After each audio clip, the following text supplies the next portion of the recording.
Go ahead, both of you guys got on up there. Okay. All right, cool. Tell me when you're ready. You know the drill. Yep. You ready, Scott? Yeah, I'm going. Okay. Matt Johnson, METTJOHNSTON. I'm a PIO with Forest Grove Fire, and we also represent Cornelius Fire. So, this afternoon at 1:30, we were dispatched to a commercial fire here on North 4th Avenue in Cornelius. It is a business called Summit Foods. They kind of do some berry drying, things like that. They also kind of a side business that also does ethanol fuel making from the process they do with all the vegetation stuff there. They use it kind of for racing. It's a small operation. I say small compared to some refineries that are huge and acres big. Still some pretty big tanks. When we left the station, there was a large column of smoke that we could see from miles away, so we knew there was a fire.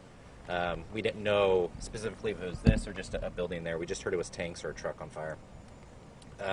Crews arrived pretty quickly and found that there was a large fire involvement in the area that holds the tanks, the processing, all that area. There was explosions happening, large amounts of fire, smoke air in the area. It was going straight up. It wasn't really affecting anybody in the neighborhoods right now, or right then. So we got a game plan started. We were about to hit it with some hose lines and charge the hydrant, and then we deemed it was not safe enough to do that. The fire kept building. We were worried about explosions, larger ones that they call a levee. It pretty much means that the tank that is next to it or burning could explode, and then all the vapors in there ignite with it, and you can have huge fireballs like the ones you see with like train cars and stuff like that. So sorry. Just that drone over there? Yes. Is that yours? I don't know. I operate our drone, so it's not mine, but the sheriff's office is here, and I don't know who else is. We're not supposed to be doing that with the temporary flight restriction, right? Correct. Could you go out a quick shot of that drone just so we... So I'm not sure who's that is, but the sheriff's office is here, and they do have a drone, so they've been helping us with it. Oh, they might be. Okay. Yeah. Can you talk about the reason for the temporary... So the temporary flight, do you want me to do that now? Or? Yeah. Okay, so temporary flight restrictions are in place just because we don't know what we're going to be doing. There could be explosions, again, that go straight up in the air. We don't want to endanger any aircraft or anything like that. We also want our drones that are helping us literally scout out what's going on.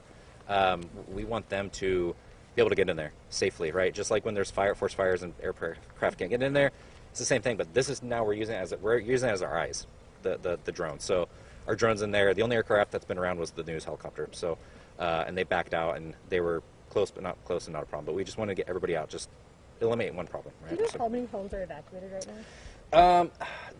Officially, I don't know how many homes. The sergeant with the Washington County Sheriff's Office might have a better answer. He's not here right now, but.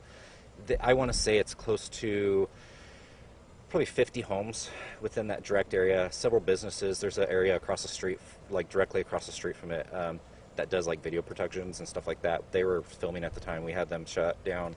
Obviously, right behind us is the Walmart, and it was fully evacuated too. So they're shut down.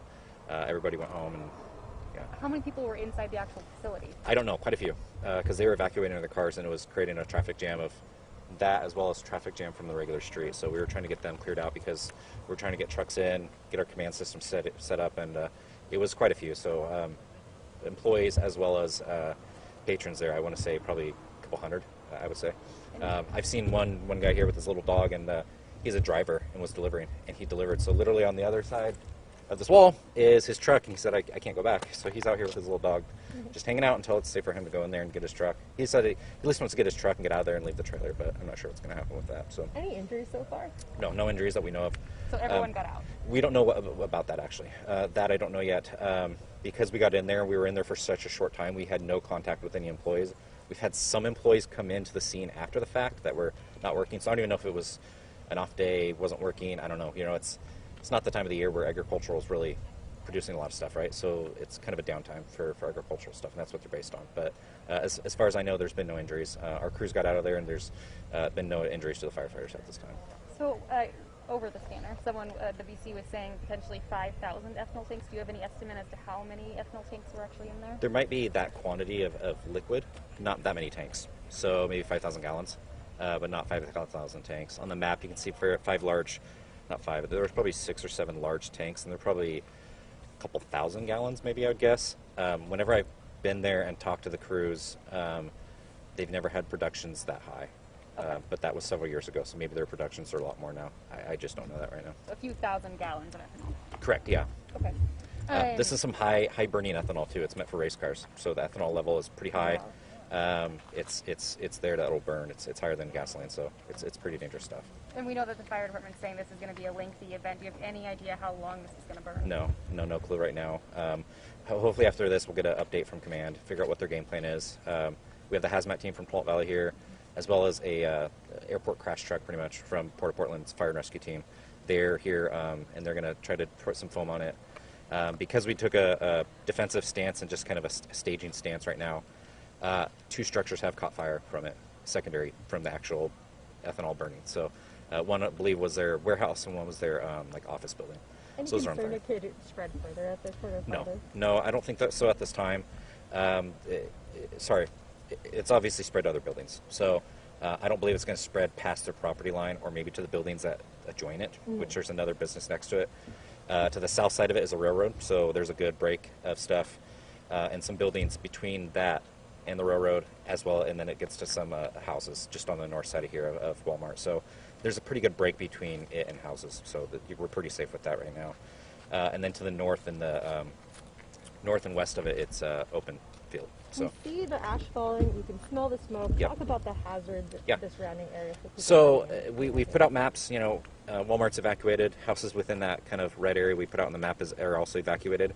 If you're outside that map area, you should still stay home and stay inside. The smoke that's coming out is nasty. Smoke's nasty anyways. Whether it's a structure fire or a fuel fire, it's going to be bad for you to breathe in. There's ash falling. You're going to see it. It's little white twirlies that are coming down from the sky. So just stay away from those. We see those in structure fires, and because the structures are probably in a free burn, which means it's just openly burning, there's no stopping it with water or anything, that's going to happen. And that's just what wood, paint, papers do when they burn. So stay inside, stay away from the smoke. Thankfully, it's right now, the last 15 minutes, the smoke has actually decreased in color and gotten a lot lighter. So that's a positive thing that it's not burning fuels or anything like that. And the smoke has gone mostly up. It hasn't blanketed down. There's not a strong wind that's pushing it towards the city. But that being said, there still could be happening like that. So yeah, the weather's on your side today. Right now, it's on our side for the smoke. Yeah, for sure. We've had fires out here that have blanketed the city, and it just choked everybody. So we're thankful for that. That it's not a true hazard with that right now. I'm guessing if you don't know how long it's going to burn, you don't know how long these evacuations are going to be in place? Right. We don't have that answer right now. Once they get a game plan in place and, know the hazard of explosions are done, we might be able to decrease our evacuation zone a lot smaller to just where we're going to be operating so people don't affect our operations. They might, I don't know this yet, but they might be trying to cut the power. So I don't know if they're going to be able to get in there and cut the power to the building or the whole block or the whole region. I don't know. So that might cause some issues too. The power might go out for the area. So those are things that people in Cornelius should be aware of. PG might cut your power. Forest Grove should be safe because they're on a different power system. So that's one thing. The highways being closed and open, I don't know those answers either. Baseline is the eastbound Highway 8. Adair, which is this one, is the westbound Highway 8 section of this. So really the east-west area for Forest Grove, Cornelius, and then everybody that tries to go to Banks or Gaston from the Hillsborough area. So back roads is the way to go, and I know it's going to be slow going, so just be patient out there because there's going to be a lot of cars on the roads, and I believe there's already been some wrecks and stuff like that I've seen on my phone. So just take it easy out there, keep it slow, stay away from the area if you can. What's your biggest concern at this point? Right now, it's still going to be life safety, so the safety of our firefighters and safety of citizens. So if we can get people away from the fire, we don't want to see everything burn and burn down, but if we have to keep everybody safe, then that's our priority. And then once we deem that it's safe for us to go in there, then we'll start fighting the fire. But people is our number one safety right now. What's it going to take for it to be safe for you guys to enter? Like I was saying, they're going to go in and assess what's going on. So we're using drones to visualize this stuff. The hazmat team is getting a game plan because, again, it's a chemical. So we don't want to go in there and spray water on something. That's why we need the foam to put it on there. So once the foam trucks from Port of Portland got here, I know the foam truck itself got here. I don't know if the actual firefighting truck, more or less a crash truck, has got here. But that's going to be their first step to assess that. They can do just things remote control, stay in the rig still, fight it, and then go from there and assess things further. Once we deem that the ethanol is probably safe, then we'll probably go in and start fighting the fires in the structures. We'll have to be careful, though, if the ethanol is warm or something, you don't want to spray water on it. So we'll have to have safety parameters set up so we don't make it worse again. by putting water on maybe the burning tanks or something like that. So, but right now it's just still kind of a stay and wait and make sure it's the safest thing to do for everybody, so everybody goes home at the end of the day. Well, thank you. No problem. Thank you so much. No problem.